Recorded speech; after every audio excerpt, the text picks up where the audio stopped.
You ain't got your name tag on. Uh, so we're kind of keeping up with everybody that comes through the year, and just just for our records, not not any particular reason why. We're not going to call you out for not showing up, Patrick. Push up. 7 months. No, it's only been like 3 or 4 months.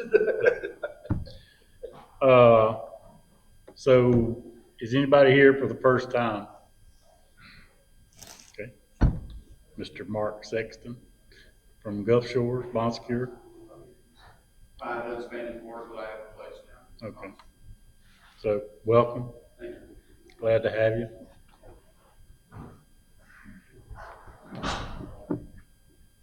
So the good thing about our growth, we're growing faster than any other chapter, which is a really, really good thing. This year alone, we're over 100 new chapter followers. So current numbers as of about 5 minutes ago is 360 chapter members. So that's great. Thanks for all y'all participating and showing up, good and the bad and indifferent. So some nights is really spectacular, and some nights is just but we get through it, and it's enjoyable to get out.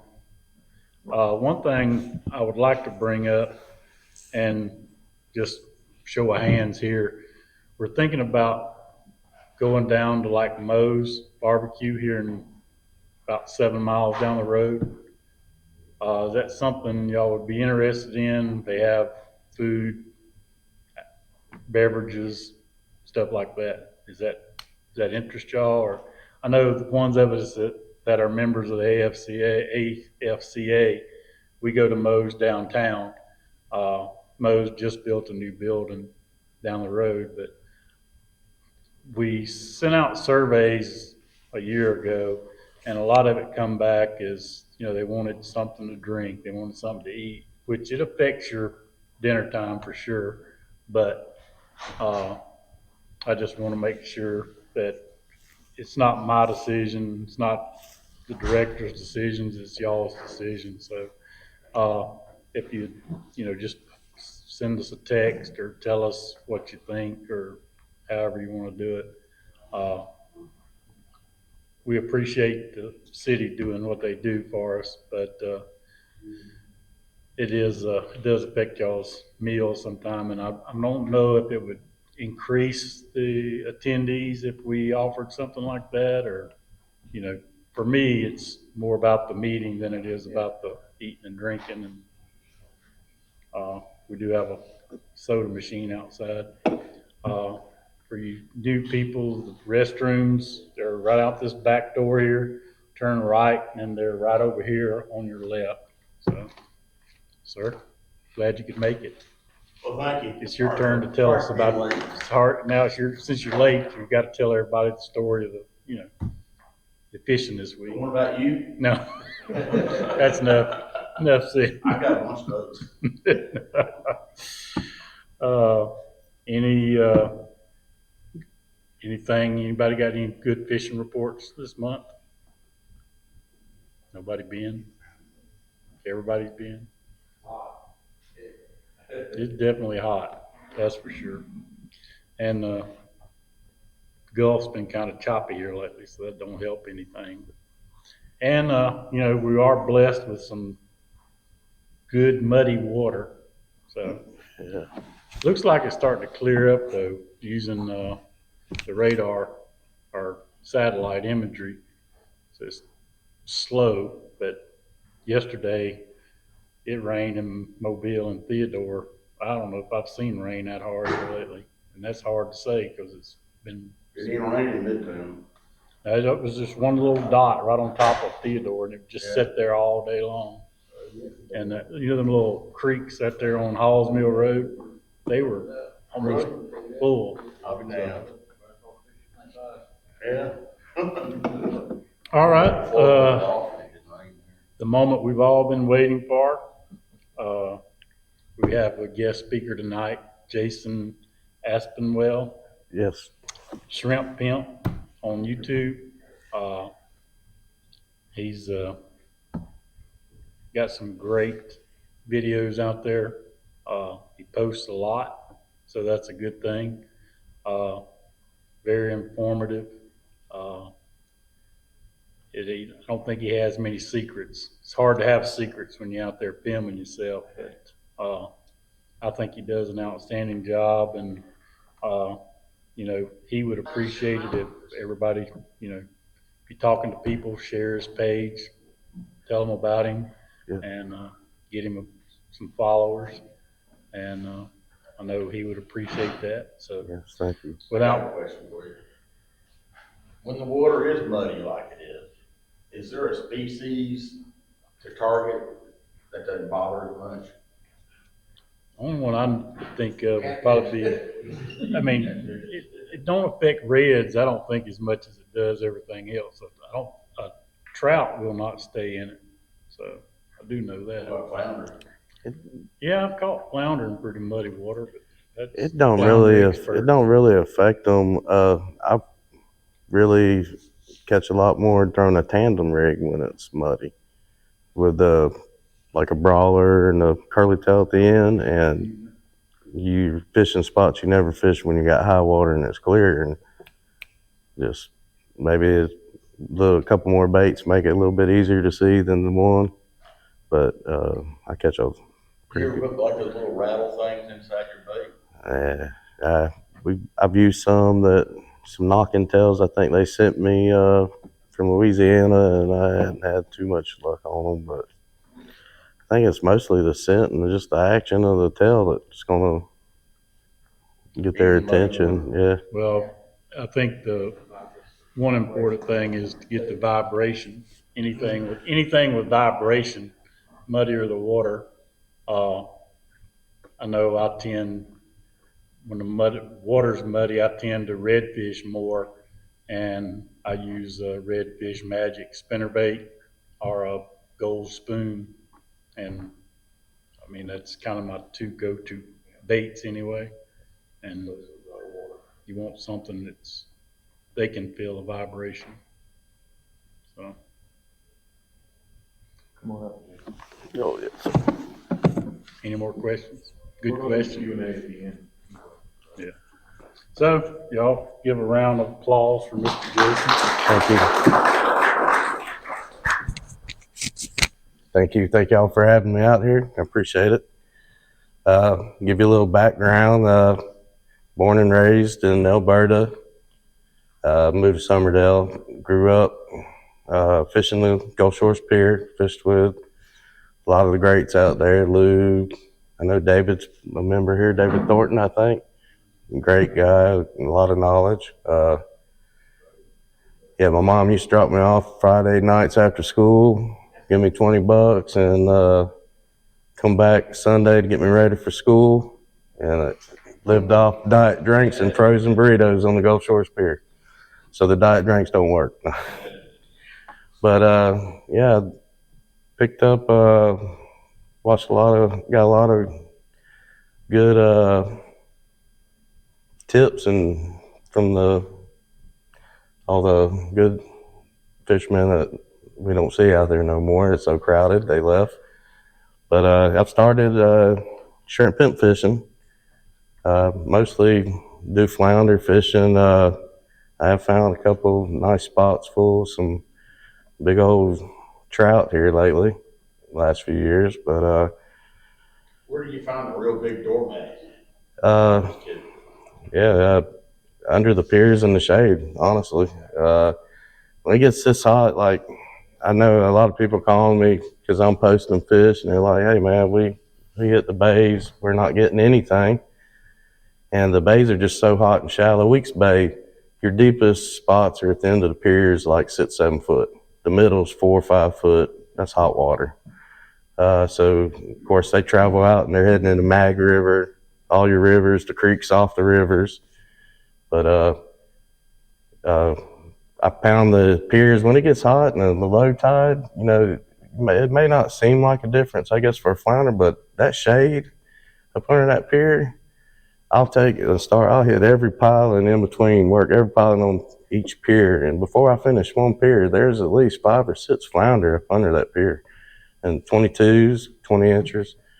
But definitely with this heat, and the mud ain't good with the heat and shallow water to start off with. But I've stayed in the rivers and doing good. The redfish are still in there, but the bays are just kind of a sour spot. I've been playing with the big trout and the redfish, just trying to hope for maybe a little cool front, a little rain, maybe a little tropical, a little something small, and maybe change this up a little bit. But I use fish bites on. I know if y'all see my channel, fish bites is my go-to on the flounder. The curly tail, the 5.5 inch curly tail, and the scent is just on the 1/8 ounce jig head is unstoppable. You can pair it up to anybody, it's going to just eat the flounder. Do have problems when it gets hot. You'll get a lot of the little nibbles with the croakers eating your tails. You know, they like them too. That's when you swap over to like the brawler or something with less of the curly tail, still whacking them on there left and right. But like you were saying with the mud, the dirty water, I run a tandem rig. The only time I really run a tandem rig, and I'll, use a weedless 1/8 ounce jig up top with a brawler. It don't have to be fish bites or something, Then run like a paddle tail about a foot down, and I'm casting places I ain't never caught flounder and just whacking them every 4 or 5 casts, searching out, especially on low tides with the dirt or the dirty water and all that. But this year I've already tagged over, I think I've tagged 62 or 63 flounder so far, which I need to catch up because I think I told Dylan I was going to tag over 300, and he kind of laughed at me, so it kind of put a little sour taste in my mouth. So I got to hit him hard here pretty soon. You up against Dunn, too. Bun. Oh yeah, he called me out Friday. He said, "Let's go fishing, bro." I was like, "All right, where you want to go?" He said, "Let's go to Pelican Point." I said, "Man, me and you have both made 3 videos showing that the flounder are not in Pelican Point.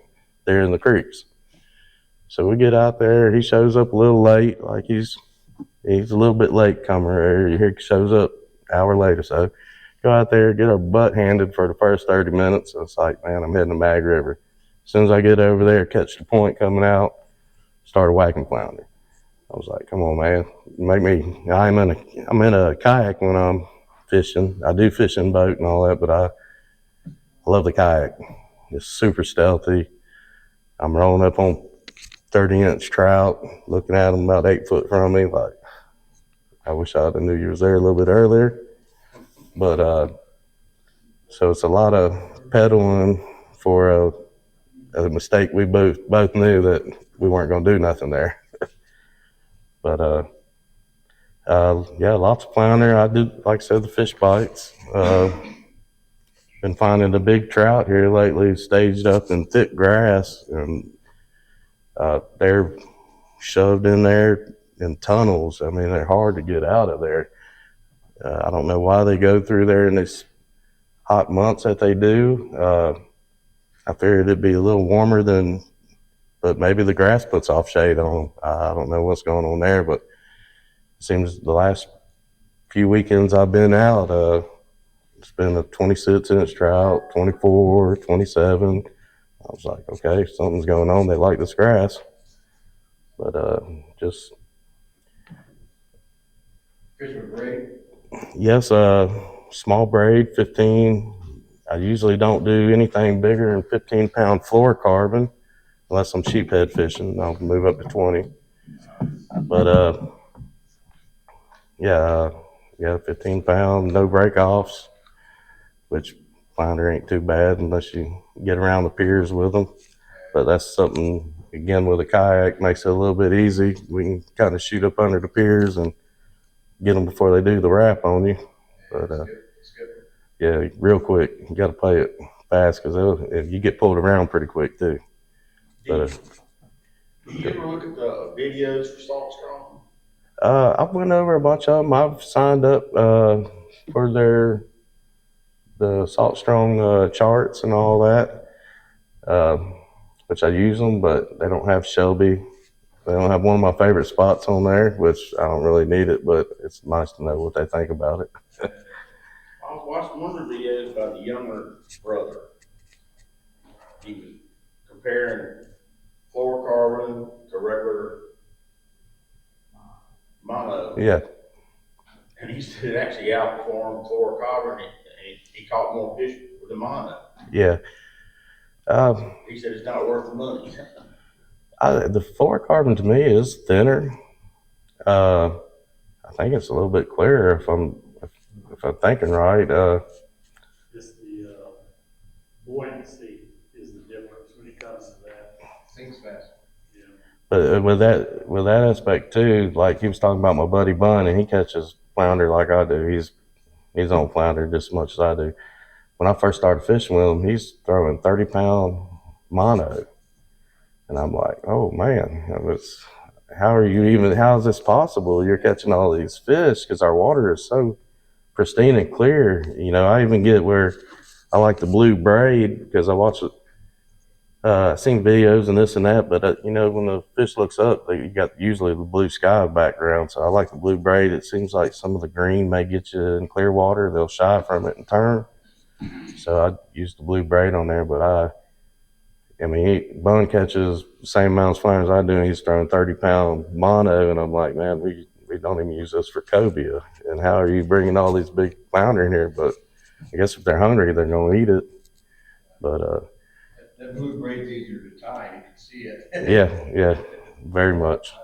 Yeah. What, you had a question? Yeah, you use a steady retriever, you got your mouth on. I swap it up a little bit because sometimes, like I guess in the beginning of spring, they're a little bit slowish. And it's still winter pattern, I guess.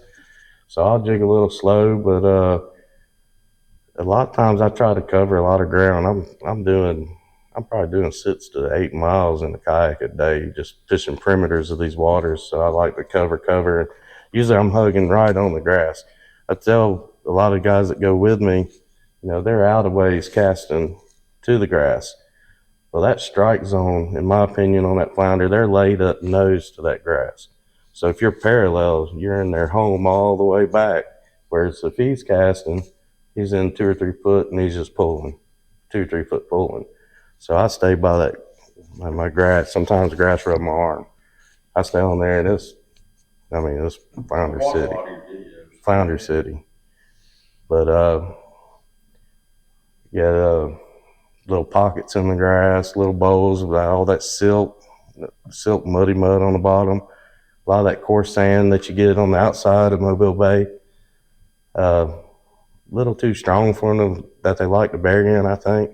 So they get up to where the old grass mat used to be that died out, and it's catching the silt, and they'll stay on the edge of that. But like I said, though, I'll start at like Pelican Point. I don't know if y'all are familiar with Weeks Bay, but Weeks Bay is pretty big. I'll launch at Pelican, and I'll start on that side. I'll work the piers, the bowl behind Lulu's, all the way to the bridge, the piers down, shoot in Magnolia River, hit them piers back to the launch. So if you're not catching flounder and covering that much ground, I think that's you probably don't need to be fishing with them or fishing for them, I guess, because that's just, you're going to run across one here sooner or later.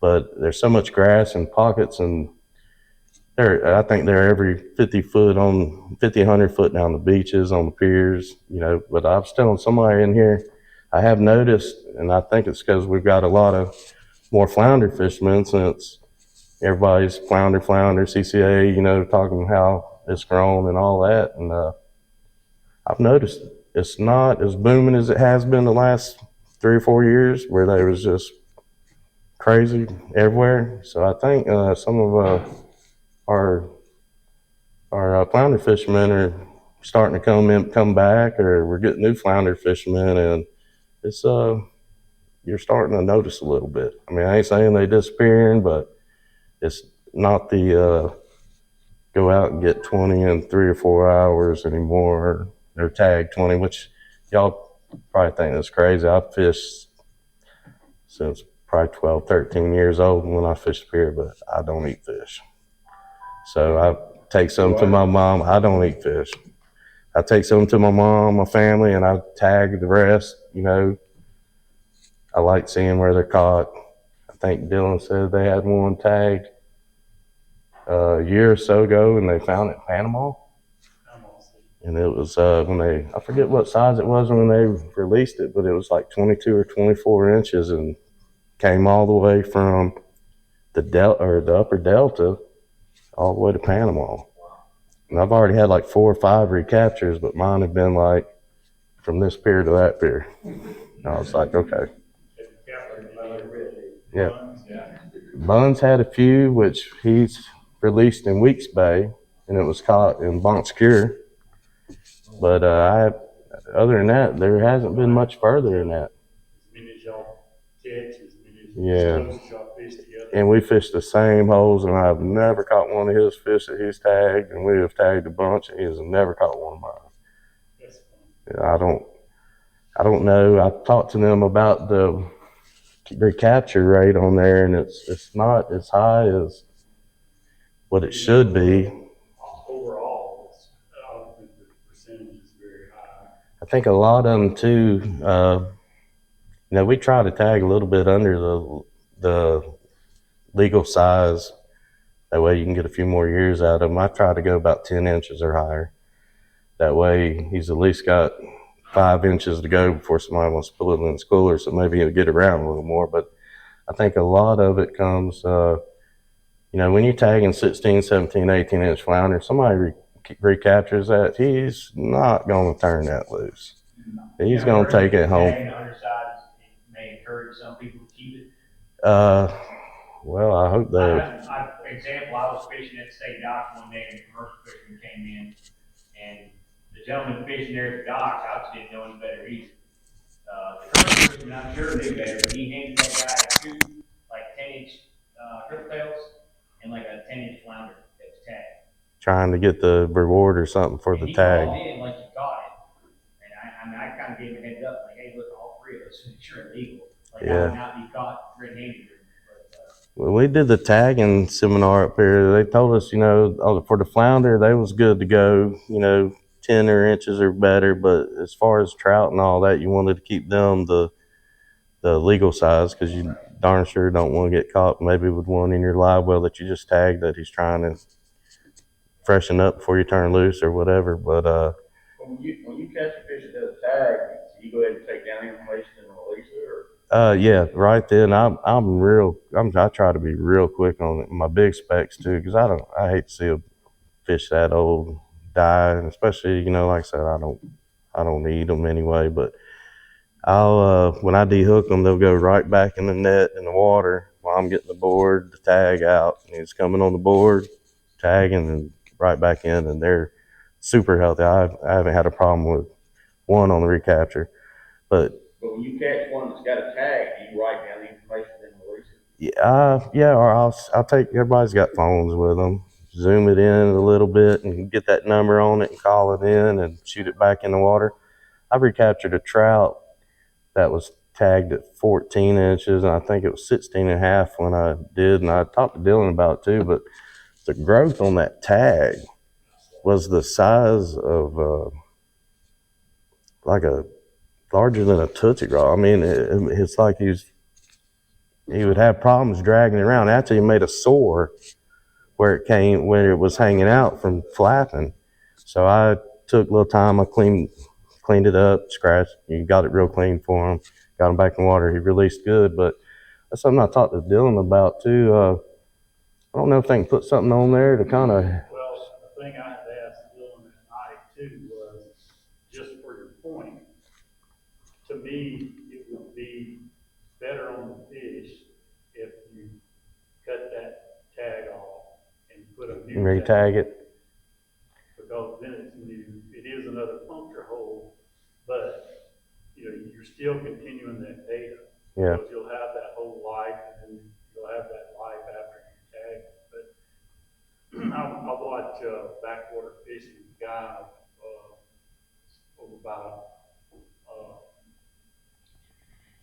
Slidell, and he catches, which he's commercial fisherman too, he catches a lot of redfish. And every one of the redfish that he's caught that's been tagged was like Jason said, that tag was as big as your finger from just algae growth. I mean, it was that long now. And like I said, that does cause drag, you know, and it could irritate that insertion point, you know. So that's why I was asking Dylan about this re-tagging. And when I started tagging the flounder, I had a lot of questions about it too, because flounder being laying on bottom, that puts the sore on the bottom of the ocean floor. The flounder that have been recaptured aren't carrying a load on that tag like the specks are, but it just seems like the flounder would be skeptical to more problems being they're always buried in the sores in the mud at the bottom. But we haven't seen anything that suggests that. But then again, this flounder is fairly new tagging program that they started maybe 3 years. So Would you be better off to rip the tag back out or cut it off? It's got a barb on it. Yeah, it's got a barb on it. You're probably with the flounder, it's, you know, when you buy a T-shirt, the plastic that holds the tag in, it's got the little flat. When you shoot it in there, it's just a plastic tee. So it usually, I mean, you can pop it out, but I would probably say cut it off. But then again, you stop the process of that fish on where it's going. So say if that was his first time recapture, and because they really want to kind of get 2 or 3 readings off a fish to kind of see exactly what's going on. But like I said, they're usually pretty clean unless they got the growth on it, but you can wipe that number off close to the end and zoom your phone in, grab a picture. Or, of course, you know, I have cameras going, so I'll call it out in the camera and then go back later and cut it out or whatever. But, yeah, go ahead. When you're tagging those fish, I have a kit, but I haven't started tagging yet. Gotta catch it first. Yeah. It's a minor detail, but I'm working on it. Do you just, like, say, weak spec, is that kind of your target area for all those, or do you want any closer than that, or you just identify the body of water in that area? Anywhere I catch flounder, I'm tagging them. In Alabama, of course, because the tagging's for Alabama. I guess they got their own tags for Mississippi. And don't you record like where you caught it? Oh yeah, you gotta. They want somewhat close. You know, some people, you know, they got their spots. They won't give it to them, but when you report the tag on there, you can zoom in on the picture and you tap it, and it's going to give you your location. So if you're close to the pier, or close to where, I think they're good with it. Yeah, but in case you don't want nobody, which that information don't get out, but I do know, like when like if somebody recaptures my fish, they get a picture of where it was captured or where it was tagged at, and of course where they recaptured. So if you was to have a honey hole that you didn't want nobody to know about, you might want to just move it on a couple piers down. That way they say, oh, he caught it there. Let me go fish that. I got one more question. Yeah, go ahead. You talked about the grass lines and how you fish right against the grass line. So what do you think is a good strategy from when you're fishing from a boat? I mean, because I can't get. Yeah, I know. That's why I swapped to the kayak. I was having problems too. So I'm just wondering how you do that. Really, I guess the high tide is your best friend, which when you're fishing next to the grass anyway, I think the flounder start staging up as the tide's coming high, and then of course as it's flushing all the bait out of the grass is when they're going to start eating. So if you got another foot or two on top of the foot or two low tide, you should be able to get close enough where you can come close enough down there. But with low tide, that's where you break out the tandem and just like I said, I've never really targeted flounder with a tandem, but it was just a lousy. I fished a dirty boxer on an 1/8 ounce jig head like 4 hours, one flounder, and I'm like, oh my gosh. So of course I watched Jody, and I know about the tandem, but I was like, I'm gonna tie on this tandem. see what happens. And I'm telling you, it was every 3 or 4 casts, casting in places I would never even think about throwing the single rig. And it was flounder, trout, flounder, trout, flounder. You know, they would hit the top, the bottom. I was like, what the heck? Yes, yeah, the tandem, just the old tandem rig. And it does real. I mean, if I'm going out and, you know, because I fish the weekends, I work for the county Monday through Friday, so I don't get to play around all the time. So whatever tides I got on the weekend, got to make do. So if it's high tide and we got water in the flooded up high in the grass, I'm throwing the single. I probably won't even carry the tandem with me. The single's going to keep me busy all day. But that tide's low, I'm breaking out the tandem and I'm gonna scout there and go, which has been really, really. If y'all ain't tried it, it looks crazy. It's gonna be. You're out there slinging it. It's just 2 lures. I'm like, yeah. And the thing that surprises me is it don't tangle that much. No, it don't. And It then, could be a glob that miss. yeah. They're only hooked on water. No, on the first one, you'd use like a weedless. Okay. And the second one, and then also on my flounder, I used to use the short shanks on a lot of my jig heads. And I missed, you know, a third of my flounder. So I started using the long shanks, and the long shanks, I'm gonna tell you too, that 1/2 inch longer hook, night and day. I can run out of long shanks for some reason and go to short shank, and I'll be aggravated the whole trip. I have to edit out a lot of stuff on that camera. I'll be like, oh my gosh. There's one thing about the double rig like that is you can go with a little bit heavier jig head because you have no weight on the top. So the buoyancy of that top slows that bottom one down. So it's actually slowing the whole process down. That I think causes a trigger more strike. So you tie your own rigs? Yes, yeah. I grew up surfing. When I left the pier, it got crowded. The new pier was just built, you know, so all the new was on it. And I was like, man, I'm going to get hooked out here. So I started surf fishing. I got a big bag cart, catch tons of pompano, big pompano. So basically the tandem rig is your drop rig just about. So they're kind of, you know, I would suggest making them before you left because you kind of like need 3 hands to tie them. I don't know if y'all ever tied one. And in a kayak, you don't have nothing. I usually hook it around my pedal, try to pull it tight and go with it. But if y'all haven't thrown a tandem rig, it is definitely worth putting in your, because when it's dead and slow, I'm tying one and putting it on there. 2 baits is better than 1, obviously, coming through the water instead of just 1, especially like I say in the mud. We was in some chocolate milk stuff. It was like 2 or 3 months ago in Mag River, the little bowl when you come out, just mud. And like I said, I fished 4 hours, nothing. But ended up with 9 flounder and 3 trout as soon as I swapped to the tandem rig in about 2 hours, 2.5 hours. Could you use something like those pre-tied dropper loops? You've seen those, they come like a spool of like 100 yards and it's got a dropper loop like every 12 inches. Yeah. I have not used them. Make it a lot easier. I bought some for snapper fishing, like 40 pounds, and it basically got like a 6-inch dropper loop every 12 inches on the line. And that would work. Just unspool it, cut, tie your swivel. Yeah, and weight on one of them. You can probably find them in 15-pound or so too, huh? No, yeah, they sell them in all kinds of different pound tests. Get my hands on them. Yeah, that's something I might need to add to there because I'm not a fan of tying them out there. Yeah, I cut it with 3 loops. So I've got 2 hooks, and then the bottom one I just slap the weight on there really quick, and you know it's already a loop. Yeah, hook it through the eye. Yep. Yeah. It's super fast, and you tie a swivel on there.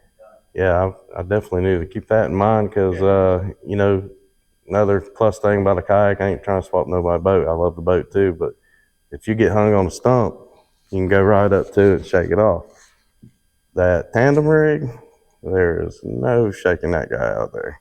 He is stuck there, so you're going to have to retie, and then you lost 2 jigs instead of 1. So it's like, What do you prefer? What's the tying method you prefer? Swivel, 3-way swivel, or do you do the T-knot? I do not use, I do not own swivels. I fished with a guy this weekend, I think it was Thursday we had off. Got out there, I told him, man, you need 1/8 ounce jig head. He did good, had the 1/8 ounce jig head, had dirty bosses come out there, and he had the big old swivel with the big interchangeable clamp lock on it. And I said, first thing first, we got to get rid of all that. So that just totally loses, the weight. I use 1/8 ounce on my jig heads. I like the slow flutter. It works great. And with that swivel that he had on there, I bet it was pushing almost half or something better. I mean, it was up there. I was like, we get rid of that, get you started. He ended up doing good. Caught a few flounder in there. But like I said, we was back in the creeks, nice, cut back out of the way of the boat stripping down. Because like when boats start coming out there and zipping out, that fish bite's pretty dead for all the other species. Flounder you can still get, but that trout and redfish is out of there. But you mentioned on the 2 jigs, the tandem, one is a weedless, and the other one is just a jig head. Yeah, just the 1/8 ounce, which I've been using the Z-Man. I guess it's the redfish eyes. And I've had a thing with the eyes on there for a long time. I always thought them eyes were just the light hitting them, the shining. So every time I'd get a hard thump from a flounder and knock a eye off, I'd usually let them go with one eye. But when they knock 2 eyes off, I usually cut it and put it in the side and get rid of it. But I've realized them eyes here lately don't matter. I've run out of eyes on there and started throwing the old ones, and they were still thumping the crap out of it. I was like, okay, maybe the size ain't the same. Yeah, or my buddy said you can order them off Amazon. I was like, I like that, but I don't know if they even matter anymore now. So you do your jig head on the bottom? Oh yes, Okay. yes, definitely. Yeah, I started out with a little one that I would just do a little twitch and then a jump, like. He would twitch a little, then bounce up and hit bottom, twitch, bounce. I used to do that a lot, but it's the scent, and that and the curly tail for the flounder. I know a lot of people used the gulp before fish bites came along. This is just a bigger, better gulp, and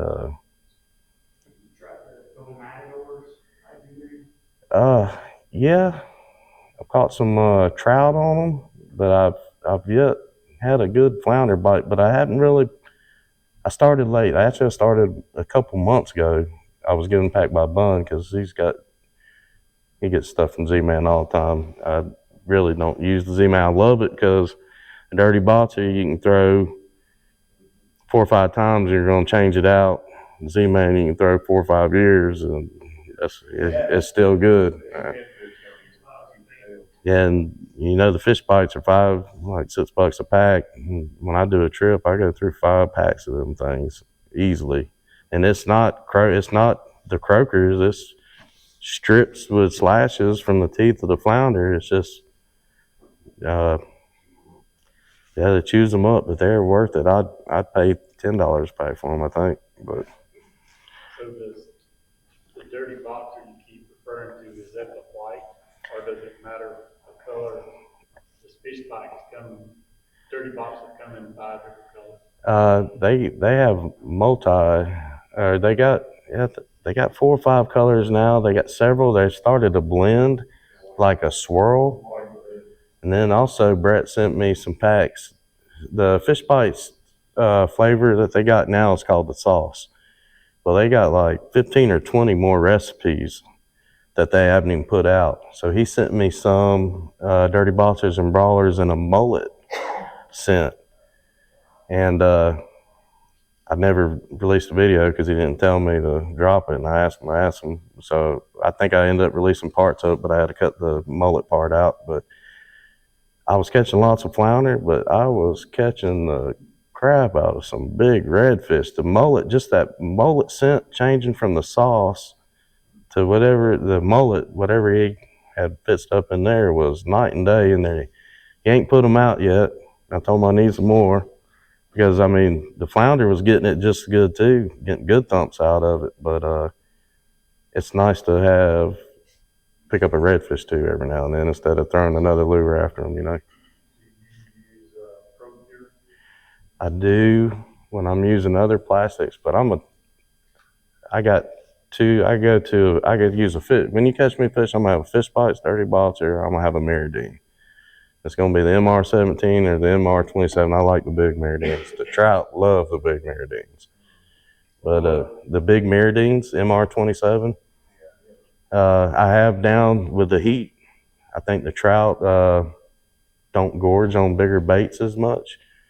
So I downsized to the MR17, which is a little smaller, and it's helped out here the last month, especially in the heat. It's doubled my catch. So I guess when it cools off and they start eating mullet and big croakers again, I'll go back to the big Meridine. But it's the same. I've caught last 3 years probably 25, 30 trout over 25 inches, some 29, had 30 and a half, and they've all been off the same, not the same exact Meridine, but the same color, same model Meridine, every one of them.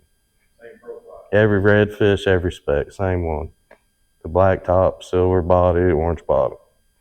And yeah, usually all the time, but like I said, here lately, they've been shying away from big, so I downsized to the little one with a green top because I was seeing a lot of LYs, and yeah, they've started really. Yeah, for sure. Yeah, my spot that I go, Lake Shelby in Gulf Shores. I put out a bunch of videos from there. You can't miss the cabins in the background. It's the only place with cabins, and no matter how hard you try, you're gonna have the cabins back there. But Ivan washed out the bridge on State Park Road, and they built that weir. Well, that weir only allows not even like an inch of water to go over top. Even with flood and rain, fish can't swim over it. Maybe a hurricane, they might swim over it, something like that. But these fish have been trapped. That weir was put in like 22 years ago.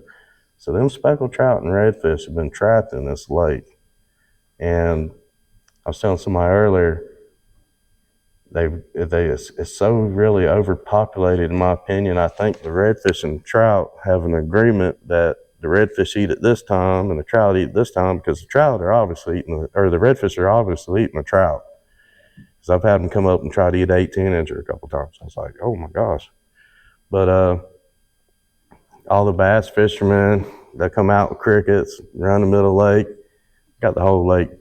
Just every time I'm out there might be another boat out there fishing for crappie or something, but a whole lake full of monster trout and beautiful, darkest redfish you ever seen because of the tannic water. Be careful, you have 50 boats out there. It's tough out there. I'm gonna tell you, I get a lot of people go out there and they're like, man, there ain't no fish out here. Yeah, but won a lot of tournaments out of that place. I had They got bass and bass, crappie up in Middle Lake and Upper Lake, big bass. I caught I'm not a freshwater fisher, but it's like a sunbrim or sunfish on the big Meridine. I'm talking a brim looking fish eating a Meridine lure like this, and bass. I rolled up, I was on the last video, he was talking about trying to look for bait, or somebody was last time when you was out there. I pulled up one of the pier and I see bait jumping everywhere. I'm like, oh, here comes some trout. And all of a sudden, like 15 or 20 bass are jumping out of the water on these bait. I've never seen a bass feeding frenzy. But I throw on there, catch a couple of trout, or a couple of bass, and then the redfish, I guess, moved in up under them. So I tied into a couple of redfish and the bass were gone. But just a great spot, I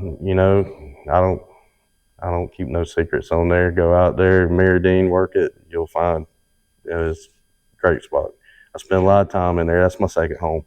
What's your retrieve style on the area? The aggressive. Yeah, a lot of people I get out there, they got the little retrieve just going like this, and I'm perking, hurt, or just twitching, hard twitches, and usually they're gonna grab it on that fall. But the schools of bait, like you said you was looking for, I go there I go through them schools like a madman. They'll rip it out of your hand like a Spanish mackerel. But it's all big male trout in this school. You won't catch no females. Shelby is a weird place. I don't know what's going on exactly in there. I know how to get the fish, but I don't understand how they go about their business, because you'll catch 10 or 15 trout and they're all male, but they're all 18 to 22 inches. That's a 17, 18-year-old fish. And the females stay all buried in the grass. When you catch them, they got green bellies, beautiful colors, purple, and they everywhere. Oh yeah, yeah. I go there like about once a week. That's my home away from home. Gators everywhere. I have chased by a snake, and I don't mind gators whatsoever, but I'm gonna tell you, a snake is pretty quick. He's faster than a kayak. Yeah. I caught one coming across there, and I'm still not sure if it was a moccasin. I have video on it. It's not real clear, but I was almost willing to bet a python has done made its way from Florida in the Lake Shelby, because this snake, he was in the middle of the lake, and I was over to the islands, and he was tired from swimming. And if I wouldn't have turned around, he would have came in the back of the kayak. But I seen him, I was like, no. So I zig over here, and sure enough, here he comes. I was like, golly, I'm gonna go back there. He followed me, and finally I had to leave the islands. I was like, and I'm telling you, when that snake was going 7 miles per hour, I didn't. Yeah, way faster than I'm going. And I was like, no. He was every bit of 6 foot and had a head on him. I wasn't getting close to figure out what he was, because I knew he already had me beating the kayak. Yeah, I can do 5, maybe 6 miles per hour, but it ain't gonna be that long. I'm telling you, it was big enough too. If it was a moccasin, I've seen a lot of moccasins. It's the biggest moccasin I've ever seen. But then again, after Ivan, the zoo lost all kind of critters. Yeah.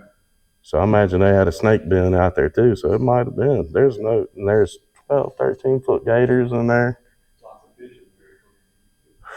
Yeah. Yeah, you gotta have your head on a swivel in there. But they don't mess with you. They rent kayaks out there, and I go out there and there's people swimming at the end of the piers. I'm like, yeah, this is not where you want to swim, buddy.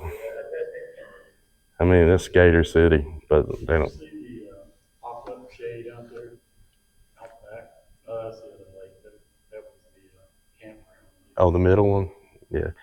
I haven't made it there. I've been wanting to make a video just for crappie. Like I said, I'm not much of a freshwater fisher, but I know there's big crappie and big bass in there. And I've also told that there's deeper springs in there, and there has been redfish caught in there. So I imagine there's trout moved all the way up there.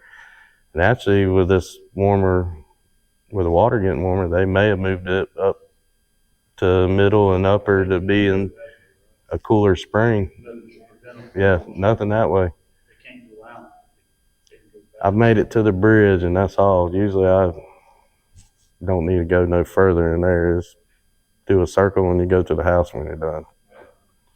But some good fish, good quality fish. But hoping for some. It's free launch. Freshwater license, of course. No nets, no cast nets. No cast nets, no bait nets. I got caught trying to get me some bait out there. She said, you know bait nets out there. I said, really?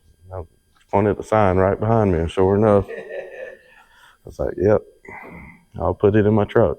Can you take live bait? Oh yeah. I've done it once or twice, and it was too much to keep up with. When I first started, I was live bait.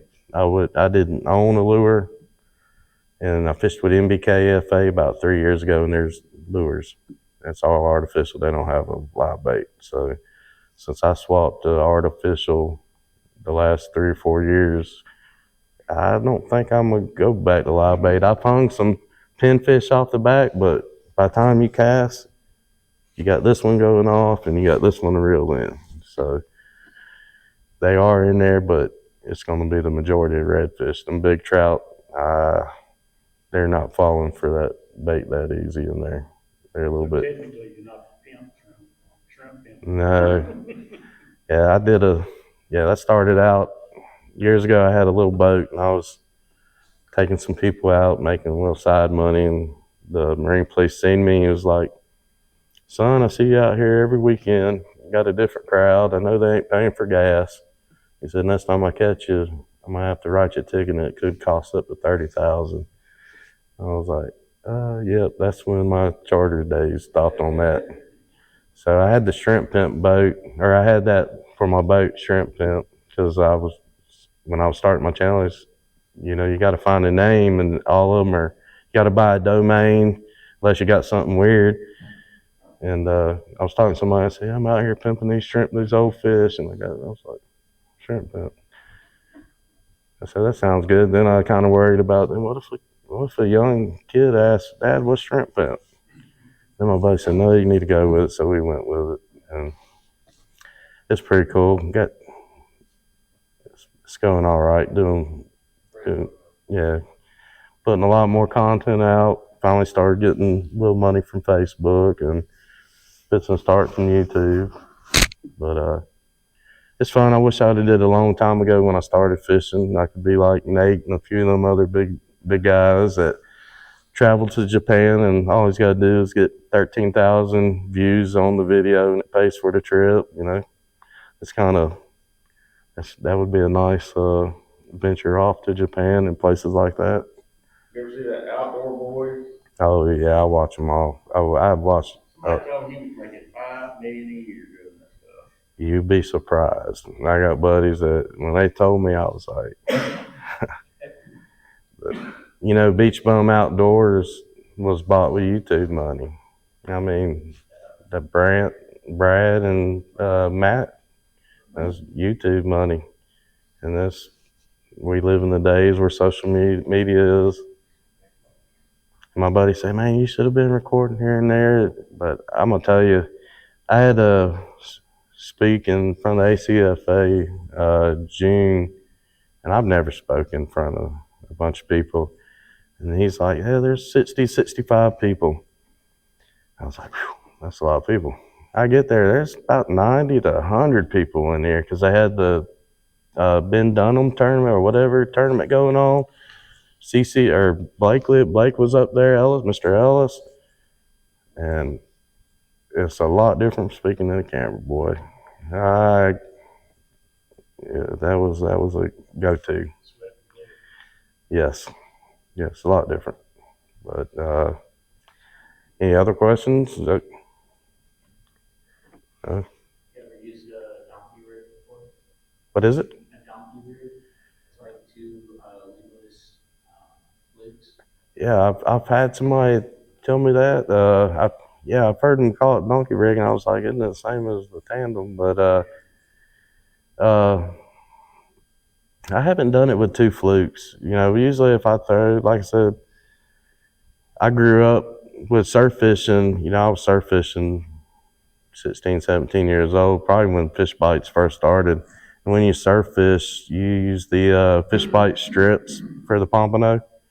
So I've always had a great relationship with Brad over there. And when I started hitting the flounder, he started hitting me up, man, I'm coming out with these Fight Club lures. I want you to run some of them for me. I was like, okay. He said, man, these are good for flounder. And I used to catch them on bull minnows. That's all I'd use for flounder. And I think my first trip out there I took one pack of fish bites, and he sent me like 10 packs, but I only carried one with me because I had my other lures at the time and bait rigged up. But on that one pack, before I run out of lures, I think I had 7 or 8 nice flounder in the boat. And I was like, what was I doing fishing with bull minnows for a while? So when I do like the donkey rig, I'll put the brawler up top, which is their style, the jerk shad with the scent, and I'll run the bots on the bottom, or they got the paddle, the butt kicker, the paddle tails. I'll put one of them on the bottom because just that scent. It's something with that scent. I use Procure. Everybody likes to use Procure. I squirted it on there, caked it on there. It works, but something with that infused scent and that bait with that slow release is just, fish bites don't pay me no money. We're good friends, but I would use them till the end. No, you can't. I was surprised when I was over in Mobile at the Mo's for the ACFA. A lot of them folks never even heard of fish bites. They were still with the gulps and all that, which I was like, man. I said, you don't know what you're missing. But I've turned a lot of people on. Usually the stuff he sends me, he'll send me packs and shirt, hat, whatever. But I've run into a lot of people in Weeks Bay, Bonsecurie. They see videos, stop, and I see a guy out there walking down the dock. Say, hey, he was throwing a spec rig for flounder.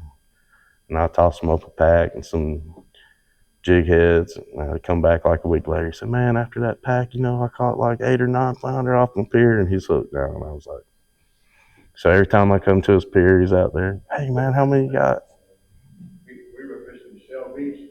Everybody buys shrimp, and I had fish bites. And I was at the other boat over there. That guy, when I got back to the thing, he said, where are you getting your shrimp at? I said, there's this bag right here. Yeah. Now, what's your strategy behind putting a jig on the bottom and a weedless up top? I think just the action it gives with this guy kicking and that one falling, it just it turns the heads of them. And I didn't even, like you asked about having the rattles in there, which when you got muddy water, it is good. I mean, anything to turn a head in some mud and nasty water, a rattle, whatever, but that scent. I guess I was like wondering why you just wouldn't use wheels on both of them. Yeah, you could. I just like the way the regular long shank on the jig holds the dirty botzer. Plus two, it's not very round, so it looks like a weedless hook holding a pencil up, kind of. So you got all that hook laying over here. So I think too, if they go to thump it and they'll feel that hook, they'll spit it right back out instead of getting the hook past their lip and sitting on it. But redfish eye got a longer shank. yes, yes, and they barely keep them in stock. You have to order them all. I'm like, man, just go all long shanks. Which I know a lot of people started using them on the beach too when they're throwing lures for bluefish, because they're not getting cut off a lot because they're getting hooked on the long shank and not making it all the way to the fluorocarbon or the mono. So it's got a lot of advantages to it. But now if I'm throwing paddle tails for trout, I'm going back to the short shank to get the little more tail action, I guess. If I'm throwing paddle tails for trout. What's your go-to, like, I know kayak, you probably want to take 1 or 2 rods. What's your go-to setup look like? Flounder, I try to carry just 2 because I've had a lot thump and go out the other side, and you have to duck and fold the cameras down and get out the other side of the pier, or that fish is going to get you. So I just carry 2 with me, and I'll run the long shank single 1/8 ounce and the tandem rig on there. I take that back. Well, that's if I'm fishing the grass. Now, if I'm going to like rock structures, I have started, the swing jigs, or Z-Man's got in 1/8 ounce. I have started putting the Z-Man, some of the Z-Man Setsy penny and the new mullet on there, because of course it don't get snagged on the rocks. What about rod and reel side? I'm running Penn spinfish. I grew up with Penn since I grew up on the pier, the 706s, 704s, and so now I'm just 2500 or the spinfishers, 35 when I'm out for the redfish and the trout. I do have one Saltiste back bay that was bought for me for a Christmas present, and I made sure I told her that I was a Penn guy, but that Saltiste back bay is pretty nice reel. It almost got me wanting to own a couple more to go with my Penns, but something about that black and gold I like to keep on the old cart, and I can break a Penn down and put it back together pretty quick. And Is there a certain action rod you like? lighter the better on there. I've been running some of the lighter Fenwicks because super light, I like to feel everything that flounder's doing. I mean, when you get that thump, if you hold the pressure on there, you can feel them turn it and then take it in where you know to set the hook. Whereas if you're on a stiff, you're just kind of giving the old countdown and then set the hook on it. But So you're thinking medium fast action? yeah, yes, definitely. Yeah, but I got to replace one. I had my Fenwick actually Saturday in Shelby, sitting out the side here, and I caught another school in my peripheral and grabbed that mirror ding real quick. And went to rear back to make it to it, and I broke the whole tip of that thing off.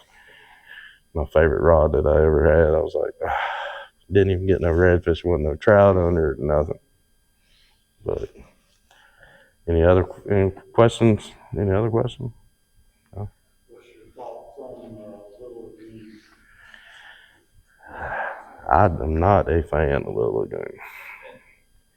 And I'm going to tell you too, Little Lagoon is, when you do catch trout now, they got more slime than catfish. And they put that slime out to protect from bacteria.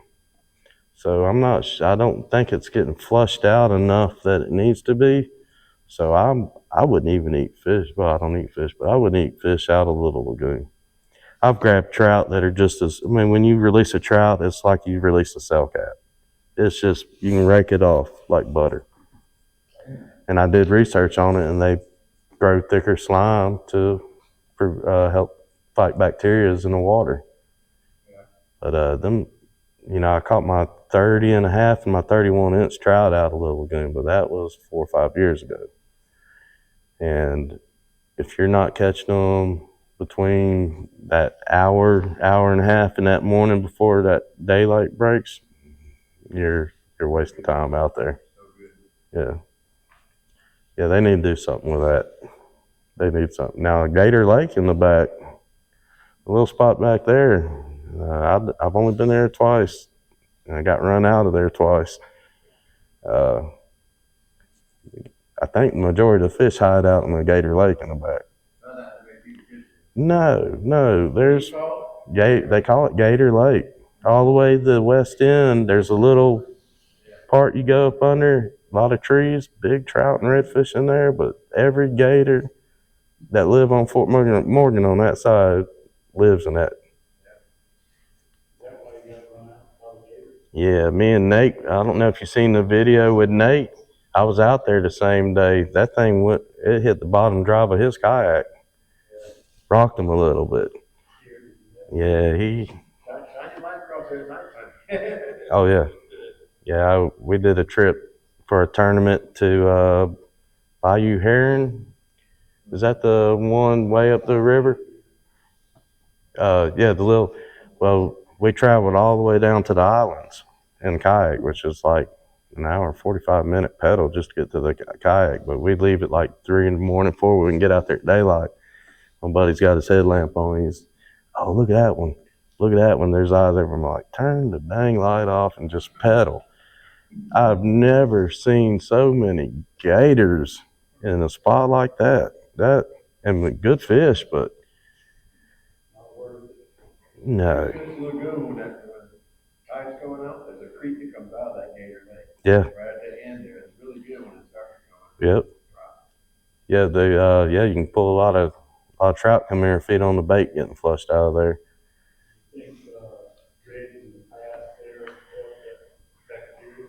Yeah, but they need to do something to dredge. They need to build jetties to keep that sand from going in, because they just wasting money. They dredge it, and then a month it's full again.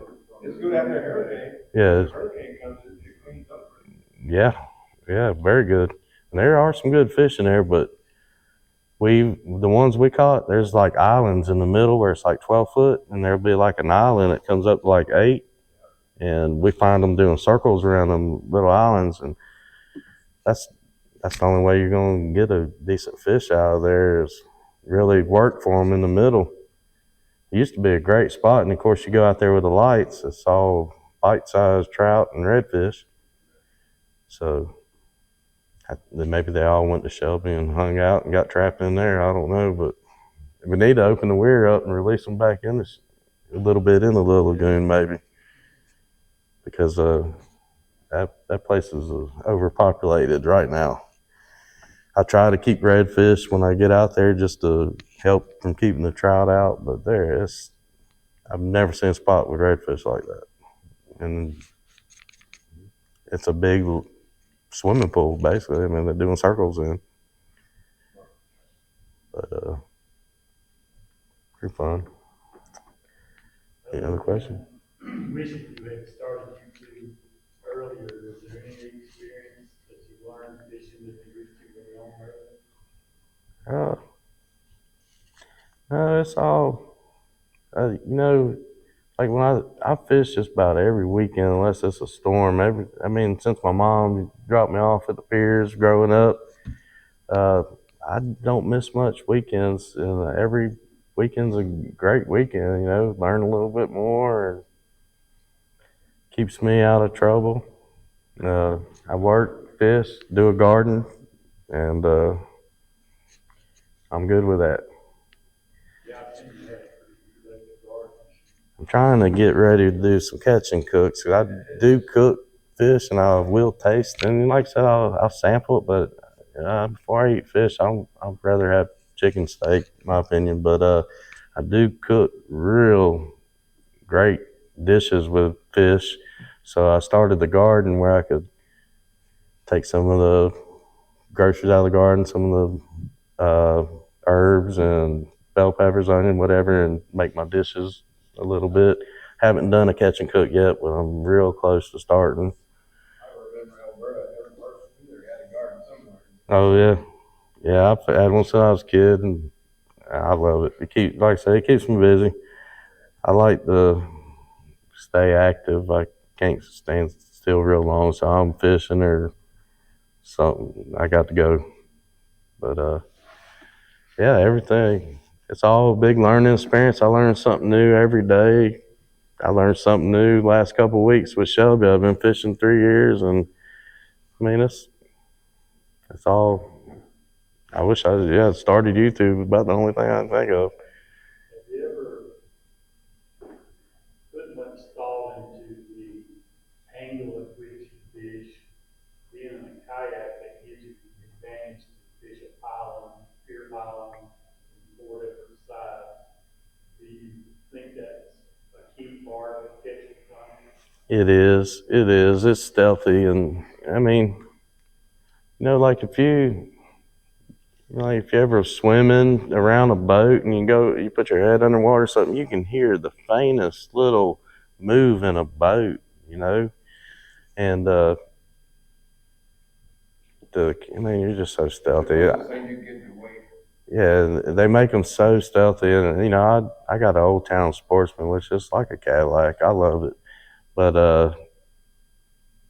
man, I can get in 6-8 inches of water, which I don't need to be in that shallow really, but yeah, if I didn't have a kayak, I wouldn't catch near the flounder. I think that I do catch, because like you said, it's tough getting on that edge of the grass. You'd have to pick the days, the high tides to get on there, because there's days I can't get there, and that's when I go to tandem and just start pounding everything else to piers. But the kayak makes a difference.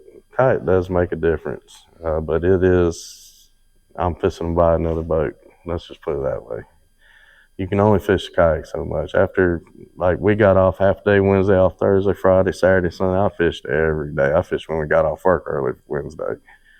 And when I'm putting in sits at minimum miles probably. So, and I'm getting on. I ain't as young as I once was too. So, I had a Nautic Star I ended up getting rid of, and I think I'm fixing to buy a Blazer Bay just to swap it up, especially in the heat times where, you get too far, you start getting heat exhaustion. You still got to make it back to where your truck is. And the boat, you could be back there a little bit earlier and not have to worry about passing out from this hot sun or something like that. Rain is a big thing, guys. Yeah, I was telling somebody I bought one of them DeWalt battery fans to put on my front one, and it's pretty fast. I kind of thought maybe it would work like an airboat too, with a fan coming out of there. But every time a boat come by, I about lost it.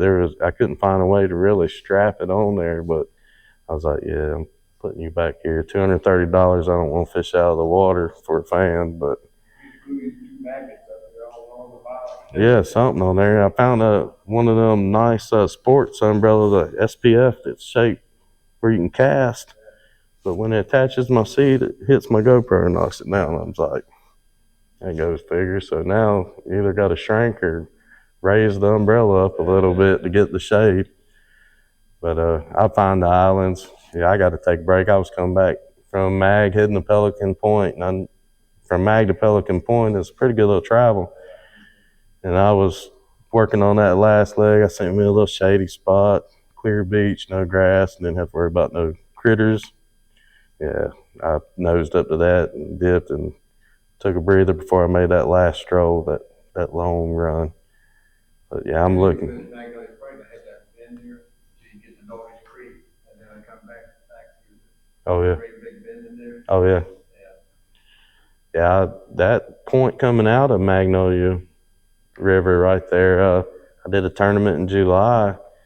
It was a slam tournament. It was Slamageddon for MBKFA, and this was the first cast was spec, second cast was 18.5 flounder, third cast was 19 flounder, fourth cast was 22 3/4 inch flounder. So I locked the flounder up for the slam and went to Shelby and hit a 26-inch trout and a 32-inch red. So I had like 74 inches to everybody's like 40, 50 inches. So I locked it up from day one. That really cool, these kids used to call it croaker hole right there. Oh yeah. There used to be a spot on the right when you go in. It's crazy. I don't know how long there was an owl that got fishing line in them, and it got tangled up in this pine tree on the right. And everybody would say, try the hole where the dead owl is.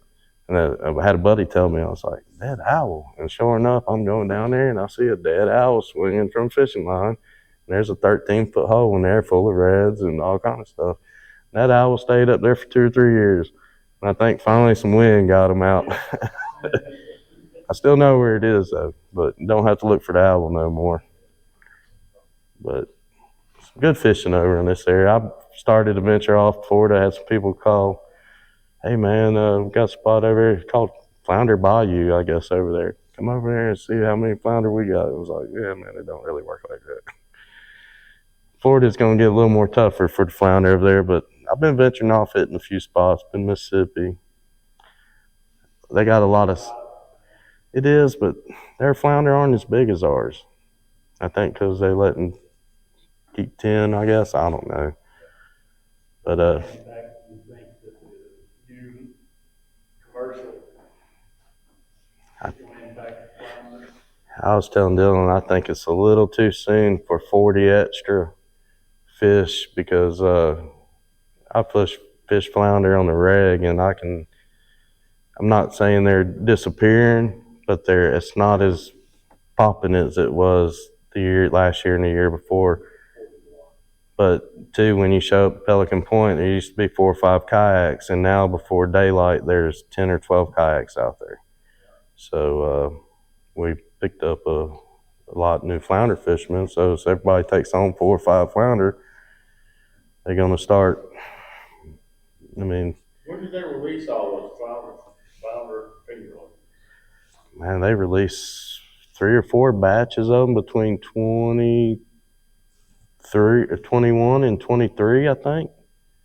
Yeah, they just started. Yeah. This was the first. Yeah. Yeah. And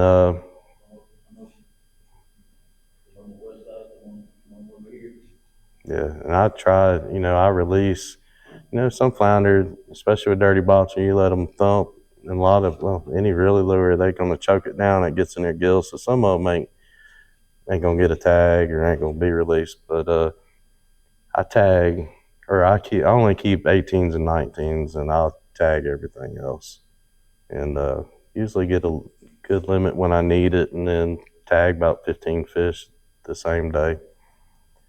So, and it's still able to do it. We're in a little drought with the heat right now, with them pushed up, hiding in the rivers and the creeks, got to search for them. But still, when it gets fall or the spring, you can still get out there and do it, but it's not like it was 2 years ago. So I don't know what that's going to do to it. You ever fish up a delta? Once or twice. Never. Very good. Yeah, not too good. Oh, it's real shallow. You definitely got to be in there in the spring, or when it gets hot, it's time to get out of there, I think.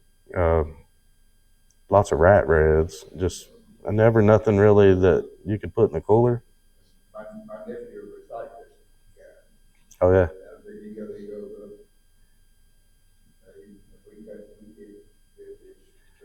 Yeah, they usually. I don't think I caught one over 20 inches or over there. They've all been like 16s or rats or 18.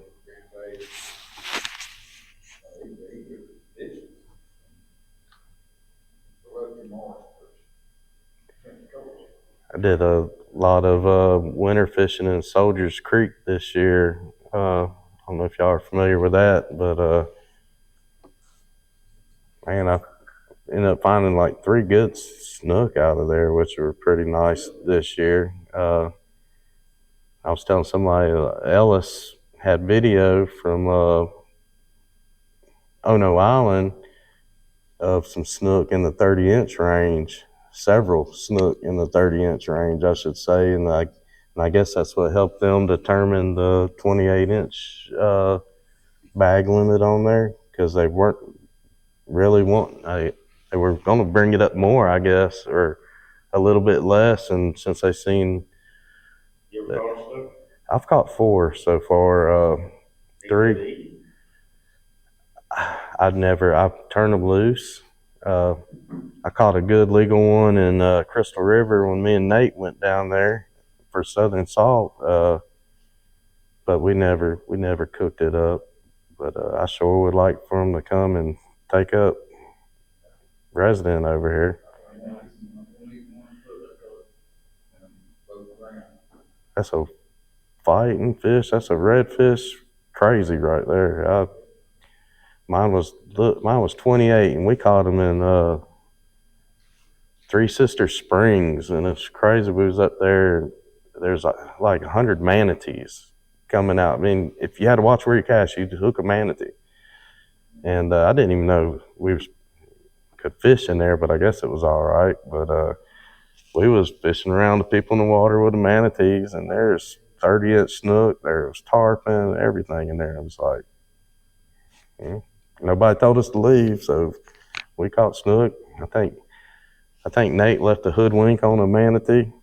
He got upset about it. He's like, golly, I got a manatee running with my lure on him. But yeah, I hope they take up resident around here. I know the flounder, we started noticing that a lot of them aren't really migrate. I mean, some are taking up resident and Mag and Fish River. They're not leaving. They're hanging out. We've caught some all through the months of winter. We caught some. I caught a couple off in Weeks Creek right after the blizzard, like a week after the blizzard. I was like, what in the world are you doing here after all the snow? I mean, so that's a good thing. But I just hope these regulations they give the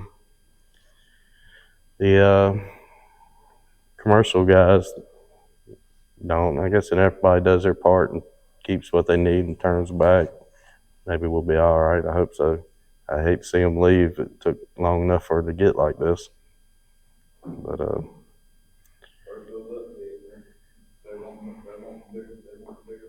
yeah, everybody wants to catch flounder now. I don't blame them. They're fun. Takes a long time to reverse it though, if they let go.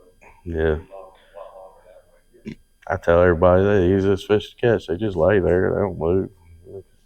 They're sitting right there all the time. But any other questions? Thank you. Yeah, I appreciate everybody. Thank you very much. Thank you, Ms. Price. Thank y'all very much. You've done well. Can I get your autograph? Oh, yes, sir. Thank you. We get you out of that.